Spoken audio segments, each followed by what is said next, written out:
हज़रत नूह अलैहिस्सलाम की कहानी।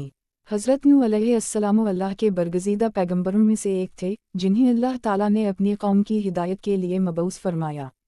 आपका शुमार उन औलुल अज़म पैगंबरों में होता है जिन्हें बहुत सब्र और इस्तिकामत अता की गई। हज़रत नूह अलैहिस्सलाम तकरीबन 950 साल तक अपनी कौम को अल्लाह की तरफ बुलाते रहे, लेकिन उनकी कौम ने सरकशी और नाफरमानी की राह अपनाई। हज़रत नूह अलैहिस्सलाम की कौम की गुमराही। हज़रत नूह अलैहिस्सलाम की कौम बुत परस्ती में मुब्तला हो चुकी थी। वो अल्लाह के सिवा दूसरे माबूदों की परस्तिश करते, जिनमें वद, सवा, यगोस, योक और नसर नामी बुत ज़्यादा मशहूर थे। उनके दिलों में दुनिया की मोहब्बत और गुरूर पैदा हो चुका था और वो अपनी दौलत व ताकत पर नाज़न थे। हज़रत नूह अलैहिस्सलाम ने इन्हें तौहीद की दावत दी और समझाया कि सिर्फ़ अल्लाह की इबादत करो, क्योंकि वही तुम्हारा हकीकी रब है। हज़रत नूह अलैहिस्सलाम की तबलीग। हज़रत नूह अलैहिस्सलाम ने अपनी कौम को बड़े सब्र और हिकमत के साथ तबलीग की। कुरान पाक में बयान किया गया है कि इन्होंने अपनी कौम से कहा, ऐ मेरी कौम, अल्लाह की इबादत करो, इसके सिवा तुम्हारा कोई माबूद नहीं, मैं तुम्हारे लिए एक खिला हुआ नसीहत करने वाला हूँ। सूरत हूद 25 से 26। इन्होंने दिन रात अपनी कौम को हक़ की तरफ बुलाया, कभी नरम लहजे में, कभी तनबीहा करते हुए, कभी अल्लाह की निमतें याद दिलाकर और कभी अजाब से डराकर। मगर कौम ने उनकी बात मानने के बजाय उनका मजाक उड़ाया और कहा, ऐ नूह, तुम हम जैसे ही एक इंसान हो, अगर अल्लाह को कोई रसूल भेजना होता तो फरिश्ते भेजता। कौम की सरकशी और इनकार। हज़रत नूह अलैहिस्सलाम की दावत पर बहुत कम लोग ईमान लाए और वो ज़्यादातर गरीब और नादार लोग थे। कौम के सरदारों और रईसों ने ईमान लाने वालों को कमतर समझा और कहा, किया हम इन कमज़ोर लोगों के साथ ईमान ले आए।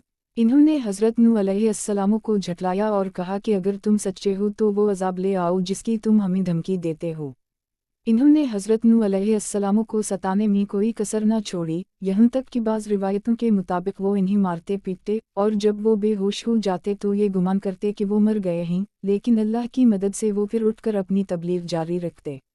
हज़रत नूह अलैहिस्सलाम की दुआ और किश्ती की तैयारी।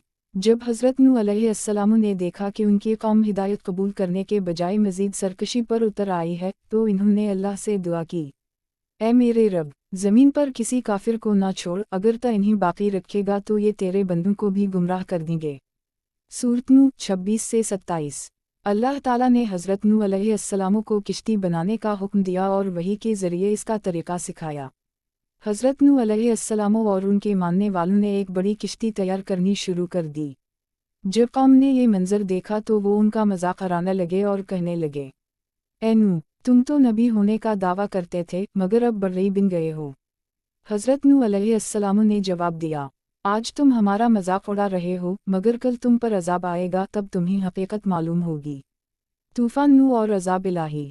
जब किश्ती तैयार हो गई तो अल्लाह ताला ने हज़रत नूह अलैहिस्सलाम को हुक्म दिया कि वो हर कस्म के जानवरों का एक एक जोड़ा और अपने मानने वालों को किश्ती में सवार कर लें। फिर अल्लाह ताला ने ज़मीन से पानी उबलने का हुक्म दिया और आसमान से मूसलाधार बारिश बरसने लगी। देखते ही देखते ज़मीन पानी में डूब गई और एक अजीम तूफ़ान आया। हज़रत नूह अलैहिस्सलाम का बेटा कनान भी काफिरों में शामिल था। हज़रत नूह अलैहिस्सलाम ने उसे पुकारा कि वो किश्ती में सवार हो जाए, मगर उसने कहा, मैं किसी पहाड़ पर चढ़कर बच जाऊंगा।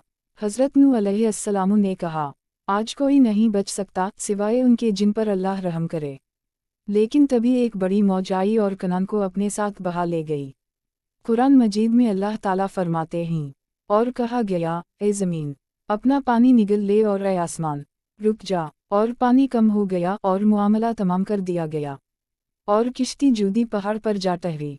सूरत हूद 44। किश्ती का रुक जाना और नई जिंदगी का आगाज़। जब तूफ़ान थम गया तो ज़मीन से पानी खुश्क होने लगा।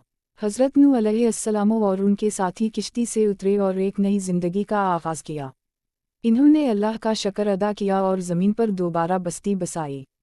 हज़रत नूह अलैहिस्सलाम की तालीमात और वफ़ात। हज़रत नूह अलैहिस्सलाम ने अपनी कौम को सब्र, इस्तिकामत और तौहीद का दर्स दिया। वो हमेशा लोगों को अल्लाह की इबादत और बुराइयों से बचने की तलक़ीन करते रहे। हज़रत नूह अलैहिस्सलाम का इंतकाल तकरीबन 950 साल की उम्र में हुआ। उनकी कब्र के मकाम के बारे में मुख्तलिफ रिवायात मौजूद हैं। बाज़ के मुताबिक वो इराक़ में दफन हैं, जबकि कुछ का कहना है कि उनकी कब्र तुर्की में है। नताइज और सबक।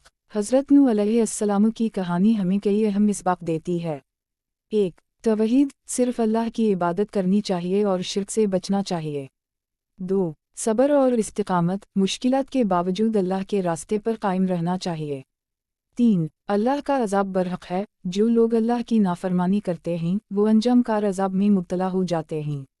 4. نیک لوگوں کی صحبت، ہمیشہ نیک لوگوں کے ساتھ رہنا چاہیے اور گمراہوں سے دور رہنا چاہیے۔ یہ کہانی ہمیں ایمان کی مضبوطی اور اللہ پر بھروسہ رکھنے کا درس دیتی ہے۔ حضرت نوح علیہ السلام کی محنت اور ان کی قربانی قیامت تک کے لیے اہل ایمان کے لیے ایک مثال ہے۔